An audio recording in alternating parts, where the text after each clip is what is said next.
पेशी से पहले रोया मौलाना तौकीर रजा। योगी से पत्र के जरिए मांगेगा माफी। मौलाना तौकीर रजा गिड़गिड़ा रहा है। मौलाना तौकीर रजा हाथ जोड़ रहा है और अब तो वो योगी को एक चिट्ठी भी लिखना चाहता है। उस चिट्ठी में मौलाना क्या लिखेगा, इससे आज हम पर्दा उठाएंगे और आपको बताएंगे कि कैसे तौकीर के रिश्तेदारों और तौकीर पर तगड़ा एक्शन हुआ और अब तो योगी की तरफ से एक और तगड़ा एक्शन लिया जाएगा। क्या होगा वो एक्शन, उसका पूरा ब्यौरा भी आपको देंगे। नमस्कार, कैपिटल टीवी का खास शो पर्दाफाश देख रहे हैं आप। मैं हूं आपके साथ हर्ष भारद्वाज। तौकीर रजा का जेल से बाहर आना फिलहाल संभव नहीं। उन पर दर्ज कई अन्य मामलों में सुनवाई और गिरफ्तारियां जारी हैं। अभी वो फतेहगढ़ जेल में ही बंद है। बरेली बवाल के बाद 5 थानों में कुल 10 मुकदमे दर्ज किए गए हैं।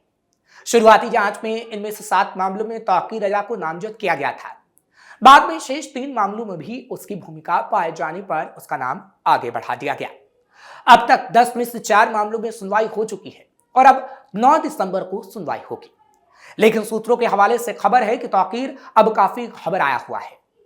तौकीर अब सीएम योगी को एक चिट्ठी लिखना चाहता है जिसमें योगी से माफी की मांग करना चाहता है। फिलहाल ऐसा होगा या नहीं, ये तो वक्त ही बता पाएगा और जैसे ही तस्वीर सामने आएगी उस चिट्ठी में क्या होगा वो हम आपको बताएंगे। लेकिन तौकीर और उसके रिश्तेदारों पर अभी कौन कौन से तगड़े एक्शन हो रहे हैं वो आपको बताते हैं। मौलाना तौकीर के करीबियों पर शिकंजा।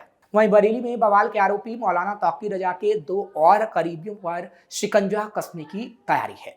पुराना शहर के सूफी टोला स्थित 2 बारात घरों के ध्वस्तीकरण का नोटिस रविवार को वायरल हुआ। बरेली विकास प्राधिकरण यानी बीडीए के सचिव ने एसएसपी को पत्र लिखकर सूफी टोला के गुड मैरिज हॉल और एवान ए फरहत बारात घर के ध्वस्तीकरण के लिए पुलिस बल मांगी। मौलाना के करीबी हैं दोनों बारात घर संचालक। मौलाना तौकीर के बुलावे पर जुटी भीड़ ने 26 सितंबर को शहर में बवाल किया था। शासन के निर्देश पर बवाल के आरोपियों और उनको संरक्षण देने वालों की जांच और कार्रवाई का सिलसिला जारी है। अब गुड मैरिज हॉल के मालिक राशिद खां और ऐवान फरहत बारात घर के मालिक सरफराज वली खां का नाम भी मौलाना के करीबियों के तौर पर दर्ज किया गया है। मीडिया सूत्रों के मुताबिक दोनों बारात घर बिना वांछित स्वीकृति के बने। दोनों के ध्वस्तीकरण के आदेश साल 2011 में ही पारित हो गए थे। अब इस कार्रवाई को बरेली बवाल के बाद सीएम योगी के सख्त रुख से जोड़कर देखा जा रहा है। बरादरी थाना प्रभारी धनंजय पांडे ने बताया कि बीडीए का पत्र मिला था। इस क्रम में सोमवार सुबह पुलिस टीम मौके पर मुस्तैद कर दी गई थी, यानी आज और शाम तक ये कार्रवाई पूरी हो जाएगी। नफीस और आरिफ का ढहाया किला। सबसे पहले बवाल के आरोपी मौलाना तौकीर के करीबी नफीस की नावल्टी स्थित मार्केट को नगर निगम ने सील किया था। इसमें 74 दुकानें और आईएमसी का दफ्तर भी है। नगर निगम और बीडीए की टीम ने बानकखाना में सपा पार्षद उमान रजा के अवैध चार्जिंग स्टेशन को बुलडोजर से ध्वस्त किया था। एक चार्जिंग स्टेशन को सील भी किया गया था। नफीस के जखीरा स्थित बारात घर को जमींदोज कर दिया गया। मौलाना तौकीर के करीबी शराफत का बारात घर बर्फखाना और जिम को सील किया गया था। बानखाना में सपा पार्षद अब्दुल कयूम मुन्ना का ई बाइक का शोरूम भी सील किया गया था। मौलाना को शरण देने वाले फरहत का मकान भी सील किया गया था। मौलाना के करीबी आरिफ की जगतपुर स्थित 16 दुकानों और पीलीभीत बाईपास पर स्थित अवैध शोरूम को भी ध्वस्त किया जा चुका है। बवाल के आरोपियों की गिरफ्तारी के बाद निशाने पर आए बारात घर। वहीं बवाल के बाद सूफी टोला और यहीं के रजा चौक से भी कई आरोपी पकड़े गए थे। मौलाना के बुलावे पर युवाओं की भीड़ यहां से इस्लामिया कॉलेज की ओर निकली थी। चर्चा थी कि इन लड़कों को उकसाकर भेजने में इलाके के रसूखदार लोगों की भूमिका रही जो तौकीर से जुड़े थे। उन्होंने गाड़ियों, भोजन की व्यवस्था कराई। पकड़े गए आरोपियों को जेल भेजने से पहले की गई पूछताछ में दोनों बारात घर मालिकों का नाम सामने आया था। पुराने शहर के कई बड़े व्यापारियों, बारात घर मालिकों से मौलाना की करीबी बताई जाती है। चर्चा है कि मौलाना के अक्सर होने वाले धरना प्रदर्शन के लिए स्टेज से लेकर दरी कुर्सियों का इंतजाम इन लोगों के हाथ में रहता था और दंगा फैलाने का भी।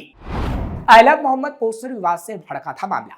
दरअसल दरगाह आला हजरत परिवार के सदस्य और आईएमसी प्रमुख मौलाना तौकीर रजा ने आई लव मोहम्मद पोस्टर विवाद के बाद 26 सितंबर को धरना प्रदर्शन का ऐलान किया था, जबकि उस समय जिले में बीएनएस की धारा 163 लागू थी। प्रशासन ने प्रदर्शन की अनुमति नहीं दी थी।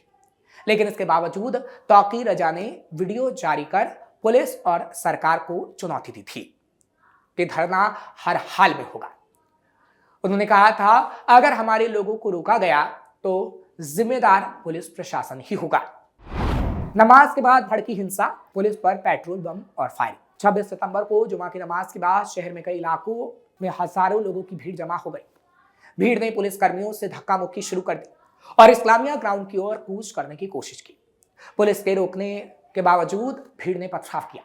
पुलिस के मुताबिक भीड़ में शामिल लोगों ने पेट्रोल बम और फायरिंग की। वाहनों में तोड़फोड़ की गई और पुलिस का वायरलेस और गन भी लूट लिया गया। पुलिस ने लाठीचार्ज कर भीड़ को खदेड़ा था। अब तक दर्ज हुए 12 मुकदमे, 10 में पुलिस वादी। बवाल के बाद पुलिस की ओर से 5 थानों में 10 मुकदमे दर्ज किए गए। इसमें 5 कोतवाली, 2 बरादरी और एक किला प्रेमनगर और कैंट थाने में है। इसके अलावा एक मुकदमा एक पत्रकार ने दर्ज कराया था, जिसकी आंख कवरेज के दौरान पत्थर लगने से घायल हो गई थी। तौकीर समेत 6 की जमानत खारिज, कोर्ट ने सुनाया था आदेश। इससे पहले शहर में हुए बवाल, पथराव, फायरिंग और एसिड अटैक के मामले में कोर्ट ने आरोपी आईएमसी प्रमुख मौलाना तौकीर रजा समेत 6 आरोपियों की जमानत अर्जी को खारिज कर दिया था। इसमें गुलाबनगर चौधरी तालाब निवासी फैजान सकलैनी, पंजाबपुरा राजो वाली गली निवासी ताकीम, बिहारीपुर मेमरान निवासी मुनीर इदरीशी, बिहार के पूर्णिया जिले के खताटोला निवासी हरमैन रजा और कुंडाले असजा मावैया निवासी नेमतुल्ला शामिल रहे।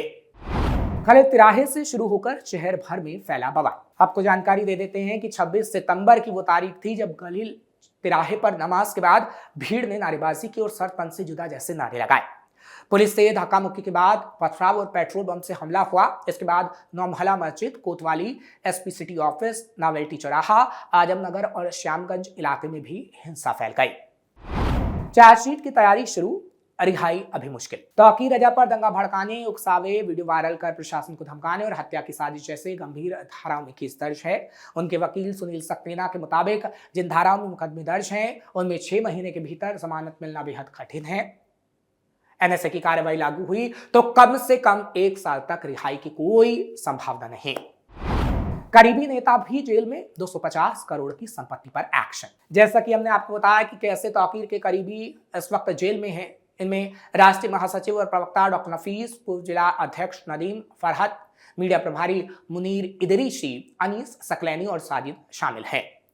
कुल 105 लोग जेल के अंदर जा चुके हैं और अभी भी कई और जेल के अंदर जाने हैं जिसे पकड़ा जा रहा है। हालांकि सीएम योगी के सख्त रुख के बाद बरेली प्रशासन ने करीब 250 करोड़ की संपत्तियों को सील और ध्वस्त किया है। और जैसा कि हमने आपको शुरुआत में भी बताया कि कैसे तौकीर के करीबियों की संपत्तियों पर बुलडोजर चल रहा है। हालांकि इससे पहले डॉक्टर नफीस का 5 करोड़ का बारात घर और सपा पार्षद का अवैध चार्जिंग स्टेशन भी शामिल रहा, जिस पर कार्रवाई हुई। पुलिस ने 7 आरोपियों पर 15-15 हजार रुपए का इनाम भी घोषित किया था, जिसके बाद उनको एक-एक कर गिरफ्तार किया गया।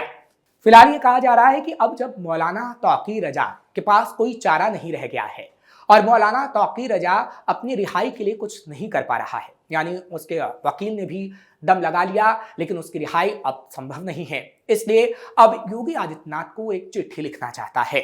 फिलहाल उस चिट्ठी में क्या होगा वो तो हम आपको बताएंगे ही, लेकिन साथ में 9 दिसंबर की तारीख भी बेहद करीब है, क्योंकि आज 1 दिसंबर हो चुका है, नवंबर बीत चुका है और 9 दिसंबर को आखिर कोर्ट क्या बड़ा फैसला लेता है, क्योंकि ये कहा जा रहा है कि 9 दिसंबर को कोर्ट की तरफ से बड़ा फैसला लिया जाएगा। अभी तो हम देख रहे हैं कि मौलाना तौकीर रजा को रिमांड उनकी मांगी जा रही है और उन्हें जेल के अंदर रखा गया है, लेकिन सबूत जिस तरीके से प्रशासन की तरफ से दिए जा रहे हैं उसके बाद मौलाना तौकीर रजा को कोई बड़ी सजा हो सकती है। फिलहाल 9 दिसंबर को क्या फैसला आएगा और तौकीर रजा की चिट्ठी में क्या होगा उस पर से भी हम जल्द पर्दा उठाएंगे। आपको ये खबर कैसी लगी कमेंट सेक्शन में जरूर बताएं। खबर को लाइक शेयर करें, कैपिटल टीवी को सब्सक्राइब करना मत भूलिएगा।